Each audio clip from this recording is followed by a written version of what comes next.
अस्सलामुअलैकुम, आप देख रही हैं प्रोग्राम अक्स बरक्स और मैं हूं शुमाइला अरशद।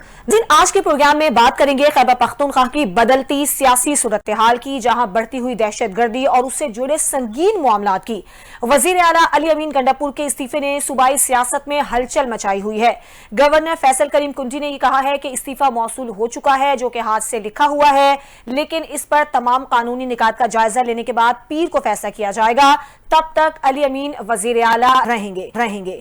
दूसरी जानिब विफाकी वजीर इत्तलात अताउल्लाह तारड़ ने पीटीआई पर संगीन इल्जामात लगाते हुए कहा है कि तासुर है कि टीटीपी अब तहरीक इंसाफ का अस्करी विंग बन चुकी है।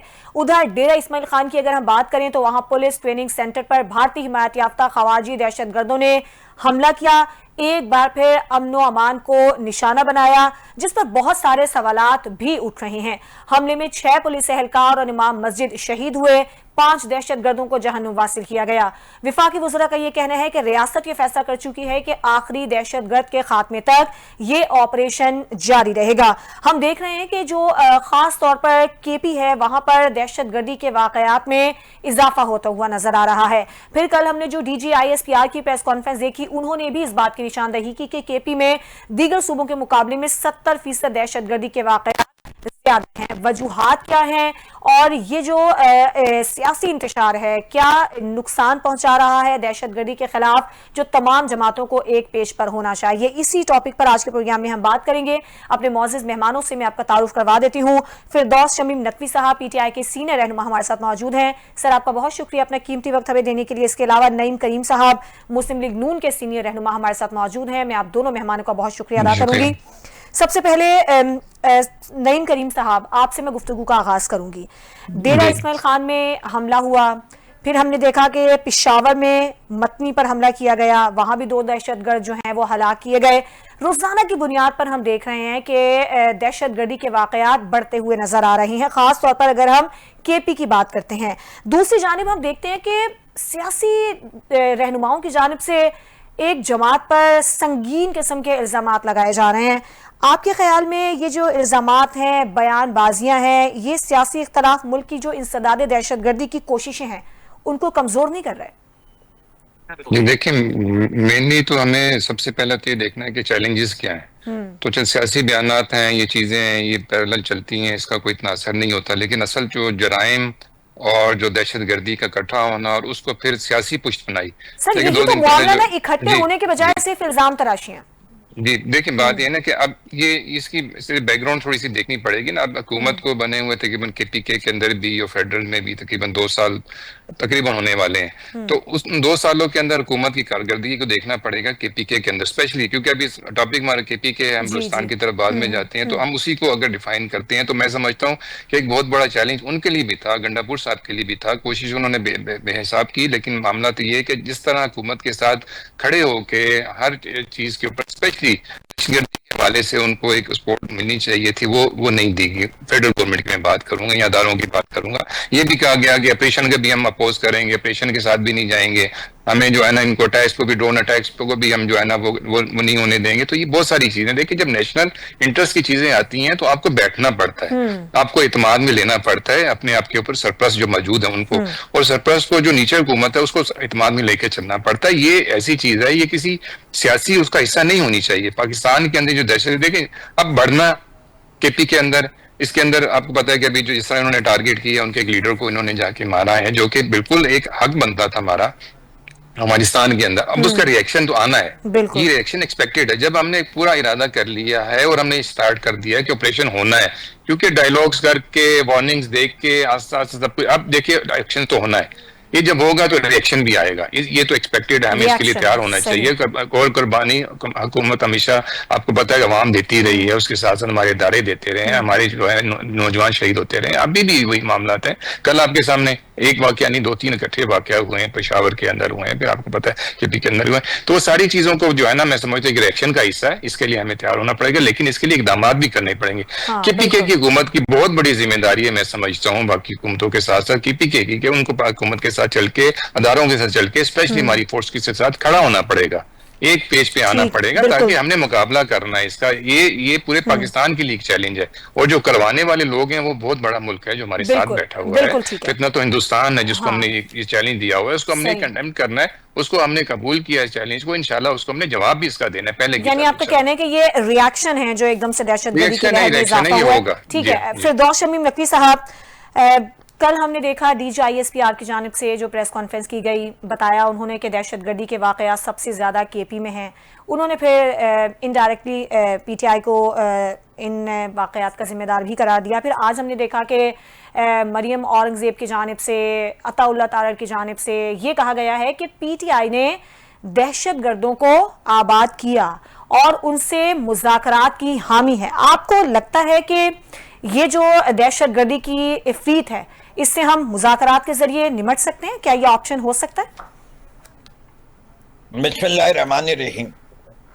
पहली चीज तो मैं ये पूछता हूं कि पिछले 70 साल की तारीख में ये जितनी इलेक्टेड हुकूमतें हैं, सिक्योरिटी मसाइल के ऊपर कोई एक काम भी कर सकती हैं बगैर फौज के अप्रूवल के?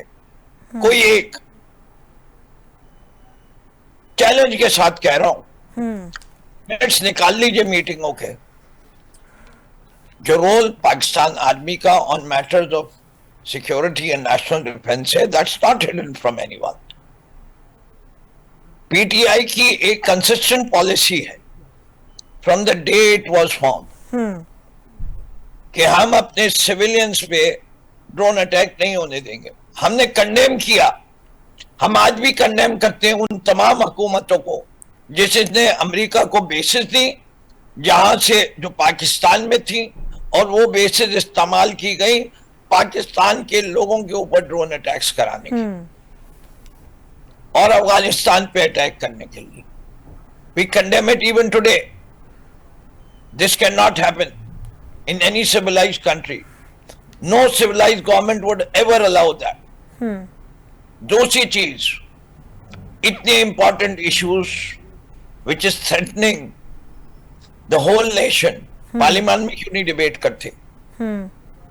How can a military general come and एक popularly elected largest party of the Pakistan को दहशतगर्द डिक्लेयर करे?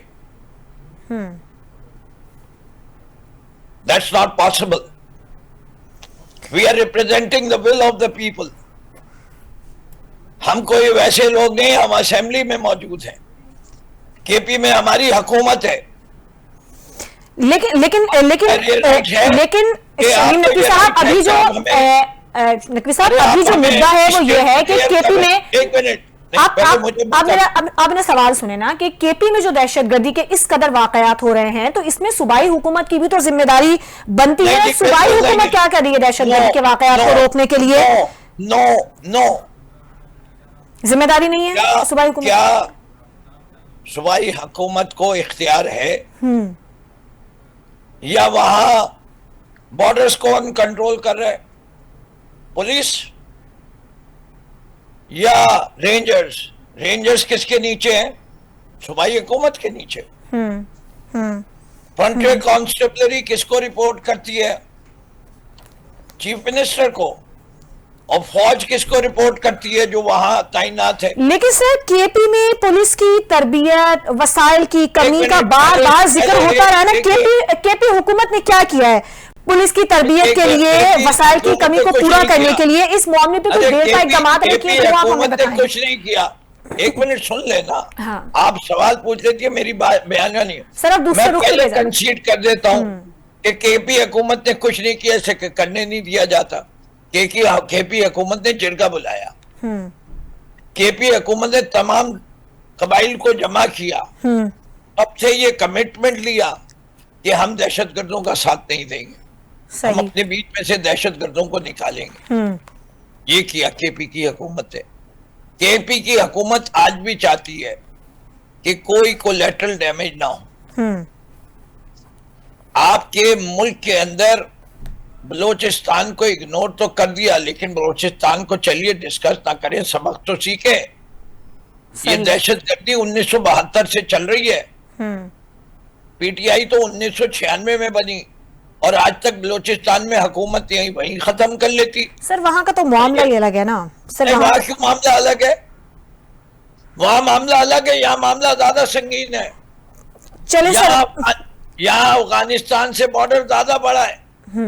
अगर तहरीके तालिबान पाकिस्तान के जो हैं वो पनाह लिए बैठे हुए हैं, तो देखिए केपी का इलाके, केपी के मैदान, केपी के पहाड़ ऐसे हैं कि दहशतगर्द वहां जाके अपने बना सकते हैं कैंप्स। और वो बलोचिस्तान सर में मैं आपसे इस बात का जवाब लूंगी कि फिर आप क्या समझते हैं, पीटीआई क्या समझे, किस तरह से इस दहशतगर्दी का खात्मा किया जा सकता है? क्योंकि सलमान अकबर राजा ने भी कहा है कि सिर्फ अस्करी ताकत से दहशतगर्दी खत्म नहीं हो सकती है, और बानी पीटीआई का भी यही कहना है। यानी दूसरी बात ये ना कि मुज़ाकरात किए जाएं, तो मुज़ाकरात कैसे हो सकते हैं, इस पर आपसे जवाब लूंगी। सर जरा मैं बात करूंगी नईम करीम साहब से। नईम साहब, हम जो सूरत हाल देख रहे हैं खासतौर पर दहशतगर्दी की केपी में, वैसे तो पूरे मुल्क में ही दहशतगर्दी का सामना हम कर रहे हैं, आपको नहीं लगता कि विफाकी हुकूमत के लिए इस वक्त ये बहुत बड़ा चैलेंज है, और जो नेशनल एक्शन प्लान बनाया गया था उस पर उस तरह से अमल दरामद नहीं हुआ, जिसकी वजह से आज इस सूरत हाल का हमें सामना है?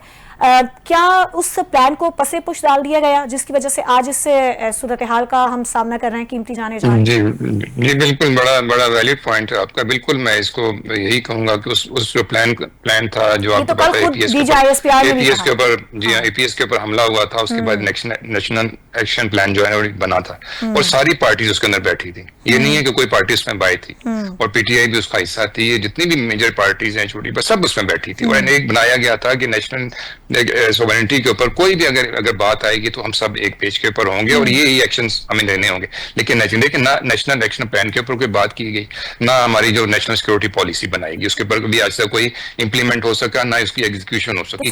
हम सब पार्टियां, किसकी जिम्मेदारी? हुकूमतों की, ये हमारी सारी हुकूमतों की जिम्मेदारी बनती है। हम देखें, जब असम्बली की बात करते हैं, नकवी साहब बिल्कुल सही बात कर रहे हैं, आपके पास पार्लियामेंट मौजूद है, हमें ये सारे मसले डिस्कशंस पार्लियामेंट के अंदर करनी है।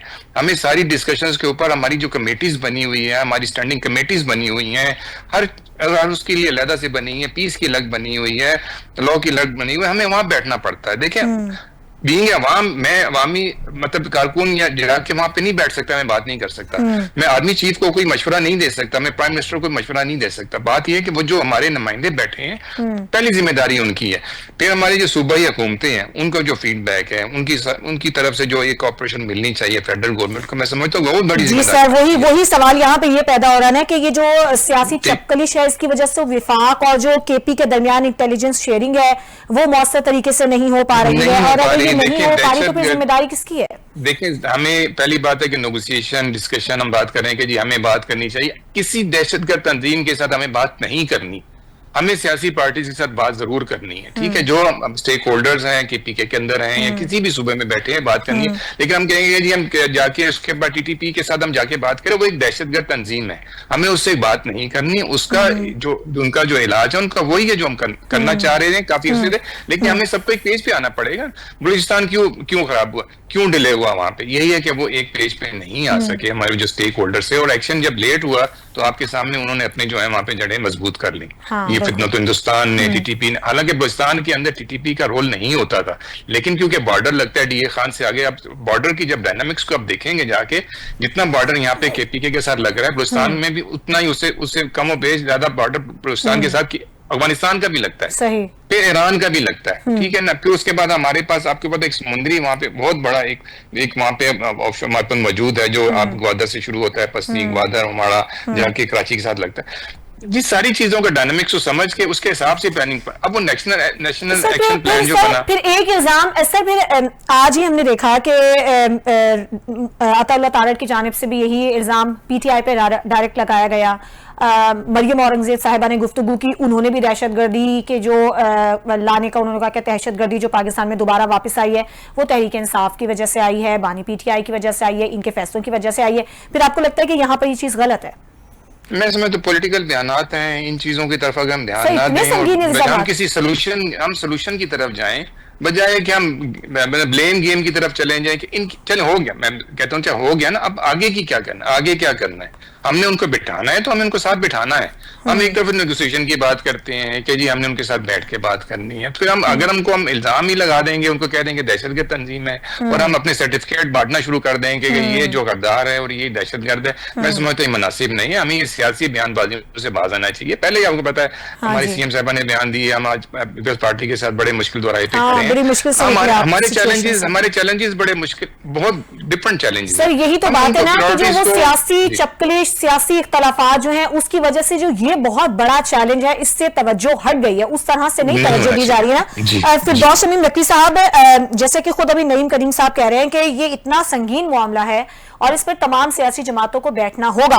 अगर हुकूमत दहशतगर्दी के खात्मे के लिए तमाम जमातों को एक पेज पर लाए, बैठे, बात करे, तो क्या तहरीक इंसाफ इसमें शामिल होगी, हिस्सा बनेगी? ये हम होगा कि उसके अंदर पाकिस्तान की सबसे बड़ी टैक्स पेयर से पेड सियासी जमात शामिल होगी।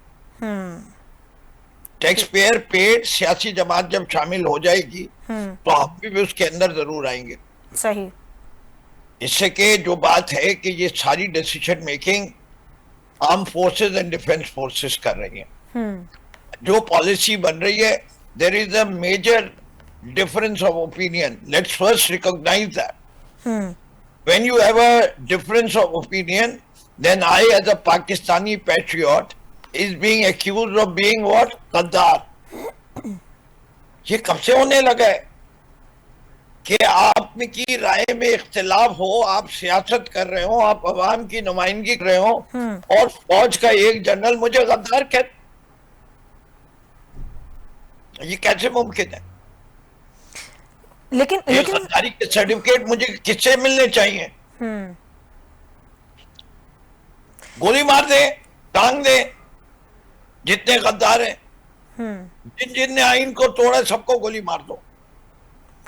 लेकिन सर आज भी क्या पीटीआई इस बात पर, सर आज भी क्या पीटीआई समझती है कि मुज़ाकरात होने चाहिए, दहशतगर्दों से मुज़ाकरात किए जा सकते हैं? मैं पहली चीज हामी तो रही है ना तहरीक इंसाफ तालिबान से। मैं बता रहा हूँ, ये जरूरी नहीं है कि आप दोनों में से एक रास्ता चुने, नहीं, दोनों रास्ते चुनेंगे। हम अपनी ताकत का इजहार भी करेंगे और हम मुज़ाकरात का दरवाजा भी खोलेंगे, हम मुज़ाकरात की कोशिश भी करेंगे, हम उनकी पनाहगाहों को खत्म करने की कोशिश करेंगे।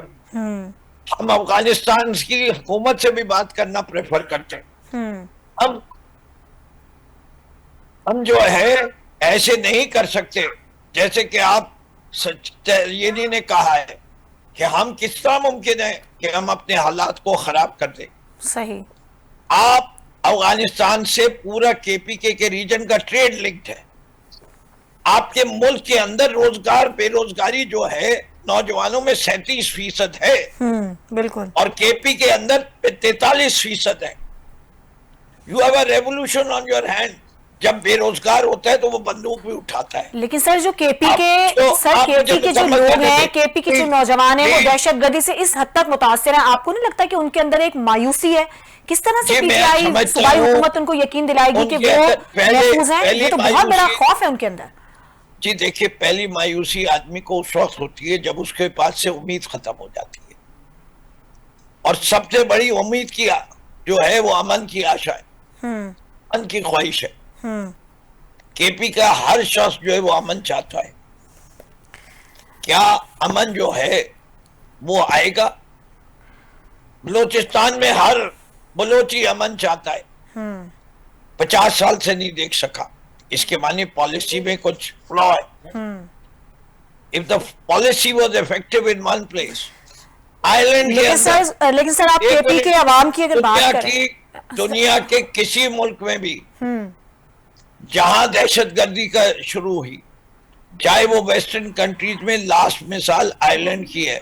क्या हुआ था? आयरलैंड में सिन फिन के साथ बरतानिया को बैठना पड़ा। Only then lasting peace could कम।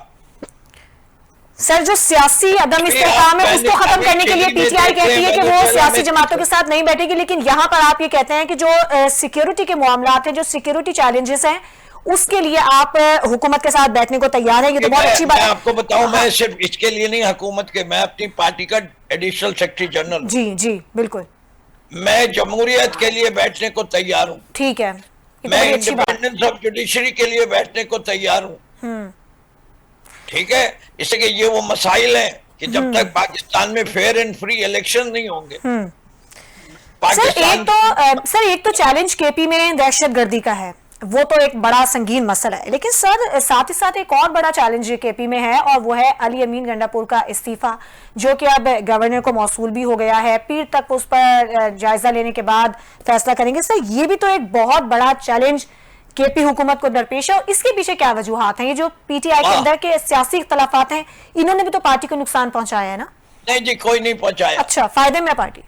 नहीं, मैं आपको बताता हूँ नुकसान को कौन पहुंचा रहा है। नुकसान को इलेक्शन कमिश्नर ऑफ पाकिस्तान, जिसने पाकिस्तान को तबाह किया, सलमान, वो क्या नाम है उसका, राजा साहब, सुल्तान अकरम राजा। जी अच्छा नहीं, वो तो हमारे हैं, क्या नाम है उनका, चीफ इलेक्शन कमिश्नर का? ठीक है, सिकंदर सुल्तान राजा साहब। ठीक है, सिकंदर सुल्तान राजा साहब, सॉरी मैं माफी चाहता हूँ सलमान, अगर सिकंदर सुल्तान राजा साहब सबसे बड़े दुश्मन है। एक तरफ सुप्रीम कोर्ट ने इंसाफ दिया कि we want true justice done, और उन्होंने कहा कि पीटीआई इलेक्शन जीती थी, और आज जो है दूसरे बेंच ने, जो कि 26वीं तरमीम के बाद दिया, उसका इंटरप्रिटेशन क्या दिया कि जितने लोग जीते थे इलेक्शन वो आजाद हो गए। आजाद करने का मकसद क्या है? आज कितने माह के बाद ये इंटरप्रिटेशन दिया है? इलेक्शन फरवरी में, फैसला अक्टूबर में, 18 माह के बाद इन्हें पता चला कि ये सब आजाद ट्रीट होंगे। कि दरवाजे खोल दो ट्रेडिंग के। क्या आप हॉर्स ट्रेडिंग रोकना चाहते हैं या प्रमोट करना चाहते हैं? ठीक, सिर्फ हॉर्स ट्रेडिंग करें, पैसे दें, कोई मसला नहीं है। यहाँ तो आप बच्चों को उठाते हैं, ख्वातीन को उठाते हैं, उनको टॉर्चर करते हैं, उनको ब्लैकमेल करते हैं, वीडियो निकालते हैं। ये जमहूरियत है इस मुल्क में? ठीक है, तो ये कोई सवाल पैदा होता है। एक मिनट, एक केपी की असेंबली में हमारे पास 3/4 मेजॉरिटी है, डिस्पाइट रिजर्व सीट्स के मामले के। और लेकिन सर ये भी है कि अगर गवर्नर ने इस्तीफा मंजूर ना किया, आप एक मिनट मुकम्मल करने दें मुझे, एक मिनट मुकम्मल करने दीजिए, कि उसके बावजूद किसी को शक होना चाहिए कि अगला वजीर आला किधर का हो। ये हमारी पार्टी का इंटरनल डिसीजन है। लेकिन ये भी खबर है कि खुद तहरीक इंसाफ अदम एतमाद लाने की भी तैयारी करी अगर इस्तीफा मंजूर ना हुआ तो। किसके खिलाफ? अली अमीन गंडापुर के खिलाफ। बिल्कुल गलत खबर, बिल्कुल गलत खबर है। इस बात की तरदीद कर रहे हैं आप? मैं तरदीद कर रहा हूँ। अली अमीन गंडापुर खुदा के असेंबली के फ्लोर पे कह देंगे मैं रिजाइन कर रहा हूँ, फिर क्या करेंगे ये? ठीक है, सही है। नईम करीम साहब, आपसे मेरा सवाल है, आप क्या सूरत हाल देख रहे हैं केपी में आइंदा आने वाले दिनों में? अली अमीन गंडापुर का इस्तीफा, फिर वो गवर्नर के पास गया, आपको लगता है कि मंजूर हो जाएगा? और जो सुहेल आफरीदी की नामजदगी है, ये आपको लगता है कि मुनासिब फैसला है? लेकिन जो आइन के मुताबिक जो भी डिसीजंस होते हैं, मैं समझता हूँ उसे सबको एक्सेप्ट करना चाहिए। देखिए, चैलेंज तो इस टाइम पे है ही है, इस वक्त पे स्पेशली कि जहाँ पे हमें केपीके के अंदर से बहुत बड़ा दहशतगर्दी का सामना करना पड़ रहा है, वहाँ पे ये चैलेंज तो है क्योंकि एक मेन सियासी जो पार्टी मौजूद है वहाँ पे मेजोरिटी के साथ, अगर उनका वहाँ पे चीफ मिनिस्टर नहीं होता और हम फिर एक नई सियासी दंगल की वहाँ अख्तियार कर जाती है वहाँ की हुकूमत और वहाँ की असम्बली, तो अफेक्ट तो इसका होगा। क्योंकि देखिए, पॉलिटिकली अगर कोई चीज स्टेबल होगी, कोई भी सुबह स्टेबल होगा, पाकिस्तान स्टेबल होगा, तभी चीजें आगे चल सकती हैं। तो मैं समझता हूँ इफेक्ट उसका आएगा तो जरूर, लेकिन मैं समझता हूँ देखिए, ये तो सब आइन ने फैसला करना है, गवर्नर साहब ने उसको देखना है, जांच पड़ताल करनी है, मंडे तक उसका डिसीजन हो जाएगा। और बाकी जो पार्टी का अपना इंटरनल डिसीजन है, बिल्कुल सही कह रहे हैं नबी साहब, उनका डिसीजन है, वो किसी को पीएम बनाते हैं, सीएम बनाना चाहते हैं, अफरीदी साहब को बनाना चाहते हैं, जिसको भी बनाना चाहते हैं, बेजार उसको कॉन्फिडेंस का वोट लेना पड़ेगा। जो भी नया सीएम आएगा, जो प्रोसीजरल चीजें हैं आइन के मुताबिक वो सारी उनको करनी पड़ेंगी। बट मेरा अपना ओपिनियन ये कि चैलेंज है अभी हमारे लिए, इसको एज सून एज पॉसिबल हल कर दिया जाए। जहाँ पे एक तरफ एक जंग छिड़ी हुई है हमारी दहशतगर्दों के साथ, तो मैं समझता हूँ जितनी जल्दी हो जाए। दूसरा ही था कि थोड़ा सा इसको डेफर कर दिया जाता, एक 2-4 महीने इसके ऊपर वो ले लिया जाता, गंडापुर साहब टाइम ले लेते, उसके बाद कर लेते तो ज्यादा बेहतर। इतनी जल्दबाजी के अंदर ये इस डिसीजन को लेना मैं समझता हूँ कि ये बहुत बड़ा चैलेंज तो है। लेकिन जल्दबाजी में ये फैसला किया गया है? जी बिल्कुल जल्दबाजी में नहीं किया गया, बड़ा सोच समझ के किया गया। ठीक है, और आपको क्या लगता है गंडापुर के जाने से और सुहेल आफरीदी के आने से क्या तब्दीली आएगी पीटीआई में? जी देखिए, हम बड़े क्लियर हैं, we wanted Ali Amin Gandapur to take this stand no collateral damage. We wanted कि पाकिस्तानी हुकूमत पहले अफगान हुकूमत के साथ डायलॉग करे। ये PDM-1 के जमाने से बिलावल साहब ने पूरे दुनिया में 4 दफा घूम लिए, पूरी दुनिया, 250 करोड़ रुपए खर्च कर दिया, अफगानिस्तान नहीं गए। लेकिन आज ख्वाजा आसिफ ने बयान दिया, उनका कहना है कि अफगान हुकूमत सीरियस नहीं है पाकिस्तान के खिलाफ जो दहशतगर्दी आप सीरियस हो जाएं, कितना फायदा हो गया अभी अफगानिस्तान के आदमी को, उन्हीं ने हिंदुस्तान में, लेकिन तो वो हिंदुस्तान से मिल रहे हैं, वही पॉइंट। जी जी मैं यही कह रहा हूँ, पाकिस्तान का डिप्लोमेटिक फेलियर है कि एक आदमी हिंदुस्तान पहुंच गया, और वो कौन आदमी जिसके 50 लाख महाजरीन हमने अपने मुल्क में दिए, वो लोग पाकिस्तान की इज्जत करते हैं। मेरे बेतहाशा अफगानी लोग जानने पहचाने हो गए इससे कि ये 1980 से यहाँ 1980 से लेके 2025 45 साल, 2 नस्लें आपके ख्याल से जो बच्चे यहाँ पढ़े हैं, मेट की है, उनके दोस्त नहीं है क्या? उनको इस खित्ते से मोहब्बत नहीं होगी क्या? वो इंसान के बच्चे नहीं है क्या? वो सब जो है दहशतगर्द है क्या? वो ब्रेन वॉश है? ख्वाजा आसिफ साहब की तकरीर सुनिए, शर्म आती है। ठीक है, जो अगर आप अफगानी होते तो आपको नफरत हो जाती उस आदमी से कि वो आपकी किरदार साजी क्या कर रहे हैं। ठीक है, कोई अपने मोहसिनों के साथ ये सलूक करता है। ये मैं जवाब लेती हूँ। नईम, लेकिन सर मोहसिन है, लेकिन दूसरी जानिब वो दहशतगर्दी में मुलविस भी रहे हैं। सब मोहसिन नहीं है, हमने बोझ उठाया, लेकिन इसके बावजूद अफगानिस्तान ने हमारी एहसान फरामोशी किया। सर ये तो बात है। नहीं सर, वज़ीर का एक चीज अंदाजा कर लीजिए। जी जी जी, मैं ये नहीं कह रहा कि दहशतगर्द अफगान नहीं है, दहशतगर्द पाकिस्तानी भी है अंदर। हम बात करते हैं मेजॉरिटी ऑफ द पीपल। क्या पूरा पाकिस्तान दहशतगर्द नहीं है? क्या पूरा अफगानिस्तान दहशतगर्द नहीं है? अफगानिस्तान में जब से अमेरिका का इनखला हुआ है, अफगानिस्तान में तो अमन है।